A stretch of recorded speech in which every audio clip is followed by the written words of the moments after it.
No comment simply வே channel உங்களை அன்போடு வரவேற்கிறது. இந்த வீடியோவில் நம்ம என்ன டிஸ்கஸ் பண்ண போகிறோம்னு பார்த்தீங்கன்னா, நம்ம தக்லீஃப் படத்தோட ரிவ்யூ தான் இந்த வீடியோவில் நம்ம டீட்டெயில் டிஸ்கஸ் பண்ண போகிறோம். அதுக்கு மேலே நீங்கள் இந்த சேனல் புதுசாக இருந்தால் அந்த சேனலை சப்ஸ்கிரைப் பண்ணி பெல் ஐக்கனோடு கிளிக் பண்ணிக்கோங்க. வாங்க நம்ம வீடியோக்குள்ளே போகலாம். இந்த படத்தோட ஸ்டோரின்னு பார்த்தீங்கன்னா, நம்ம செக்கச்சிவந்த வானத்தோட ஸ்டோரியோட சிமிலராக தான் இருக்குது. தன்னோட மகன் அவங்க அப்பா இடத்த பிடிக்கிறதுக்கு என்னென்னலாம் பண்ணுறான், அவங்க ரெண்டு பேர்த்தில் யார் அந்த இடத்துக்கு வந்தா அப்படின்றது தான் படத்தோட கதையாக இருக்குது. இதில் நம்மளோட சிலம்பரசனும் நம்மளோட கமலஹாசனும் ரொம்பவே யூனிக்கான அவங்களோட ஆக்டிங்கை காமிச்சிருக்காங்க.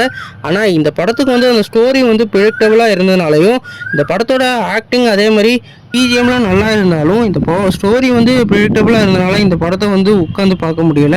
குறிப்பாக நம்ம கமலஹாசனோட ஆக்டிங் இந்த படத்தில் நல்லாவே இருந்தது. ஒவ்வொரு இதுக்கும் பாடி லாங்குவேஜ்லாம் மாற்றி வேறு லெவலில் நடிச்சிருக்காரு. நம்ம த்ரிஷா அவர்களுக்கு இந்த படத்தில் ஒரு அஃபேர் ரோல் தான் கொடுத்துருந்தாங்க.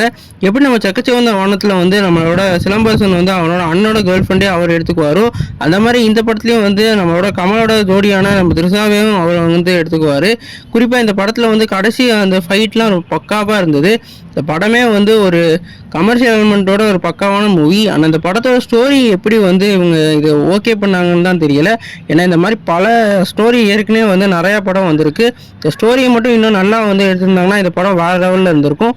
கண்டிப்பாக இந்த படத்துக்கு ஒரு தடவை பார்க்குற அளவுக்கு ஒரு ஒருத்தான மூவியாக இருக்குது. நீங்கள் இந்த சேனல் புதுசாக இருந்தால் இந்த சேனல் சப்ஸ்கிரைப் பண்ணுங்கள்.